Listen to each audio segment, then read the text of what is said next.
ஜோஷுவாவின் புஸ்தகம் 1ஆம் அதிகாரத்திலே 1வது வசனத்தை நீங்கள் வாசிப்பீர்களே ஆனால் எடுத்துக்கொள்ளலாம். ஜோஷுவாவின் புஸ்தகம் 1ஆம் அதிகாரத்திலே 1வது வசனம், கர்த்தருடைய தாசனாகிய மோசே மரித்த பின்பு கர்த்தர் மோசேயின் ஊழியக்காரனாகிய நூனின் குமாரன் ஜோஷுவாவை நோக்கி, என் தாசனாகிய மோசே மரித்து போனார்.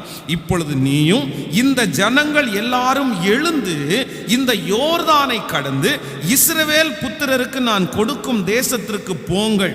நான் மோசேக்கு சொன்னபடி உங்கள் காலடிகள் மிதிக்கும் எவ்விடத்தையும் உங்களுக்கு கொடுத்தேன். வனாந்தரமும் இந்த லீபனோன் தொடங்கி ஐப்ராத் நதியான பெரிய நதி மட்டும் உள்ள ஏத்தியரின் தேசம் அனைத்தும் சூரியன் அஸ்தமிக்கிற திசையான பெரிய சமுத்திரம் வரைக்கும் உங்கள் எல்லையாயிருக்கும். நீ உயிரோடு இருக்கும் நாளெல்லாம் ஒருவனும் உனக்கு முன்பாக எதிர்த்து நிற்பதில்லை. நான் மோசையோடு இருந்தது போல உன்னோடும் இருப்பேன். நான் உன்னை விட்டு விலகுவதும் இல்லை, உன்னை கைவிடுவதும் இல்லை. பலன் கொண்டு திடமனதாயிரு.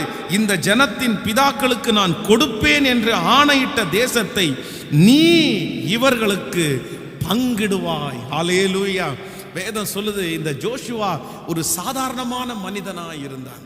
ஆனா இந்த மோசேயினுடைய காலம் முடிந்ததற்கு பிறகு, நான் தான் இந்த ஜனங்களை நடத்த போறேன், நான் தான் இந்த ஜனங்களுக்கு தேசத்தை பங்கிட போறேன், இல்ல, அவன் எதிர்பார்க்கவே இல்லை.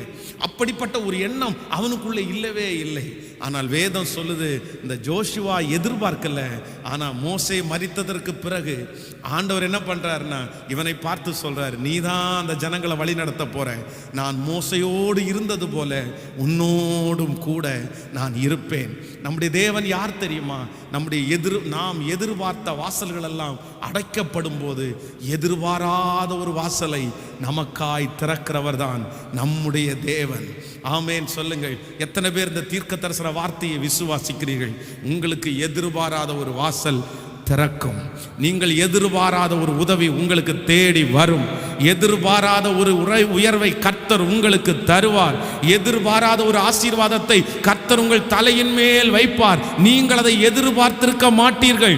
ஆனால் கர்த்தர் செய்யும் போது உங்கள் கண்களிலே ஆனந்த கண்ணீர் வடிக்கப்படும். நீங்கள் அநேகருக்கு சாட்சிகளாய் நிற்க போகிறீர்கள். ஹல்லேலூயா. 2 கையை உயர்த்தி சொல்லுங்க, ஆண்டவரே நான் 100% நான் நம்புறேன். சொல்லுங்க, முழு பலத்தோட சொல்லுங்க, ஹல்லேலூயா, ஹல்லேலூயா, ஹல்லேலூயா. இயேசுவே நான் நம்புறேன், இயேசுவே நான் நம்புறேன், ஹல்லேலூயா.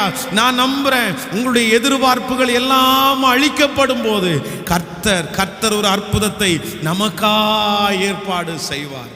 ஆமேன் சொல்லுங்கள். இஸ்ரவேல் ஜனங்கள் அற்புதத்திற்காக எதிர்பார்த்து சோர்ந்து போனார்கள். எத்தனை? 1 வருடம் 2 வருடம் அல்ல, 400 வருடங்கள் எதிர்பார்த்தார்கள். ஆனால் ஒரு ரட்சகனும் இல்லை. அவர்களை ரட்சிக்கிறதற்கு ஆளே இல்லை. அவருடைய மரணங்கள் எல்லாம் பல தலைமுறைகள் அப்படியே நன்மையை காணாமல் மறிக்கிறது. ஆனால் வேதம் சொல்லுது, ஒரு நாள் ஆண்டவர் மோசேயை அங்கேருந்து கூட்டிட்டு வந்து அவனிடத்துல சொல்லுகிறார், இந்த ஜனங்களை நீ வழி நடத்து. ஆண்டவர் அவங்க எதிர்பாராத நேரத்தில் கர்த்தர் ஒரு தலைவனை ஏற்படுத்தி அங்கிருந்து அவர்கள் எப்படி கிளம்பினாராமாம்? பொன்னோடும் பொருளோடும் கர்த்தர் புறப்பட செய்தார். ஹல்லேலூயா. நான் நம்புறேன், இஸ்ரவேல் ஜனங்களுக்கு செய்த கர்த்தர் நமக்கும் செய்ய போகிறார், நமக்கும் செய்ய போகிறார். விசுவாசிக்கிறீர்களா? நம்புறீர்களா? நான் ஆணித்தரமாய் நம்புகிறேன். என் ஆண்டவர் எப்படி உதவி அனுப்புவாருன்னா, நம்முடைய எதிர்பார்த்த வாசல்கள் எல்லாம் அடைக்கப்படும் போது எதிர்பாராத இடத்திலிருந்து ஒரு அற்புதம் நமக்காக நடக்கும். ஆமென் சொல்லுங்கள். கைகளை அசைத்து ஒரு ஹல்லேலூயா சொல்லுங்கள். நான் ஒரு பெரிய சாட்சியை உங்களுக்கு சொல்ல முடியும். அப்படி என்றால், நம்முடைய இந்த பக்கத்தில் இருக்கிற நம்முடைய இடத்திற்காக நம்ம ஜெபம் பண்ணிட்டு இருக்கிறோம். அப்போது அந்த இடத்தை பல ஆண்டுகளாக நம்ம பேசி கொண்டிருக்கிறோம். தொடர்ந்து ஒரு 4 வருடங்களாக இந்த இடத்த நம்ம வாங்கிடுவோம் அப்படின்னு சொல்லி அந்த ஓனர்ஷிப்பிட்ட பேசிகிட்டே இருக்கிறோம். ஒரு 2 ஆண்டுகள் நம்ம அட்வான்ஸ் கொடுக்கலான்னு நினச்சோம். ஆனால் நம்முடைய கையில் பணம் இல்லை, நம்மளால் கொடுக்க முடியல. அதனால் அவர்கள் இந்த 2 வருஷமும் நம்ம அவங்க வேண்டான்னு சொன்னதுனால அவர்களுக்குள்ளே குடும்பத்துக்குள்ளே ஒரு தீர்மானத்துக்கு வந்துட்டாங்க. என்னென்னா, இனி இந்த இடத்த சர்ச்சுக்கு கொடுக்க வேண்டாம், நம்ம வெளியே கொடுத்துடலாம் அப்படின்னு சொல்லி வெளியே பேப்பரில் எல்லாம் ஆடு கொடுத்து எல்லா புரோக்கர்ட்டையும் சொல்லி அப்படி ஒரு பெரிய ப்ராசஸ் நடந்துட்டு இருக்குது. அப்போ கிட்டத்தட்ட அவங்க 16 பேர். அந்த 16 பேர்ல ஒரே ஒரு ஓனர் மட்டும் எந்திரிச்சு சொன்னாராம்மா, இந்த இடத்த நம்ம வேற வெளியே யாருக்கும் விற்க முடியாது, வெளியே யாருக்கும் விற்க முடியாது. ஒரு டைம் சர்ச்சுக்காக கேட்டுட்டாங்க. இனி பாருங்க, நீங்க என்ன முயற்சி வேணாலும் எடுங்க, அவங்க தான் அந்த இடத்த வாங்குவாங்க, வேற யாரும் வாங்க மாட்டாங்கன்னு சொல்றாங்க.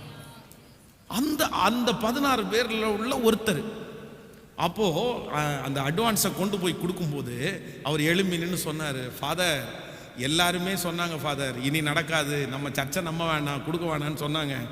ஆனால் நான் ஒரே ஒருத்தர் எழும்பி சொன்னேன், சர்ச்சுக்காக கேட்டாங்க, இனி நம்ம வேற யாருக்கும் கொடுக்க முடியாது, அது என்னைக்குனாலும் அது அவங்களுக்கு தான், சர்ச்சுக்கு தான் அப்படின்னு நான் எழும்பி சொன்னேன் ஃபாதர். அந்த மாதிரியே நீங்கள் இன்னைக்கு அட்வான்ஸ் கொண்டு வந்துருக்கீங்கன்னு சொன்னார். அப்போது நான் நம்புகிறேன், எல்லாரும் நம்ம எதிர்பார்த்த எல்லாருடைய வாய்களும் அடைக்கப்படும் போது ஒரே ஒரு நபர் எழும்பி சொல்ல வச்சது நான் நம்புகிறேன், கர்த்தரே செய்தார், கர்த்தரே செய்தார். இப்படி செய்த ஆண்டவர் இந்த காரியத்தை முடிக்காமல் இருப்பாரா? உங்களுடைய வாழ்க்கையில் செய்யாமல் இருப்பாரா? நான் கண்ணீரோடு சொல்லுகிறேன், மனுஷனை நம்பாதீங்க, மனுஷனை நம்பாதீங்க, எந்த மனுஷனையும் எதிர்பார்க்காதீங்க, எந்த மனுஷனிட்ட போய் கை கட்டி நிற்காதீங்க. அவனுடைய காரியங்கள் எல்லாம் மாயாக்கப்படும் போது என்னுடைய ஆண்டவரை எதிர்பாருங்க. என்னுடைய ஆண்டவர் எவ்வளவு வேண்டும் என்றாலும் நமக்காய் செய்கிறதுக்கு வல்லவராய் இருக்கிறார். எனக்கு உதவி எங்கிருந்து வரும் என்றால், நான் எதிர்பாராத இடத்திலிருந்து கர்த்தர் எனக்காக உதவியை, இது தீர்க்க தரிசனமான வார்த்தை. எத்தனை பேர் நீங்க எழுதி வைக்கிறீங்கன்னு தெரியாது, நீங்க ஆரம்பிச்சிருக்கிற காரியத்தை முடிக்கிறதற்கு கர்த்தர் எதிர்பாராத ஒரு இடத்திலிருந்து ஒரு அற்புதத்தை கர்த்தர் உங்களுக்காக செய்வார். நீ தொடங்கின அந்த காரியத்தை, நீ ஆரம்பித்திருக்கிற அந்த காரியத்தை முடிப்பதற்கு எதிர்பாராத இடத்திலிருந்து ஒரு உதவி உனக்கு கடந்து வரும். நீங்கள் எதிர்பாராத இடத்திலிருந்து கடந்து வரும். ஹல்லேலூயா.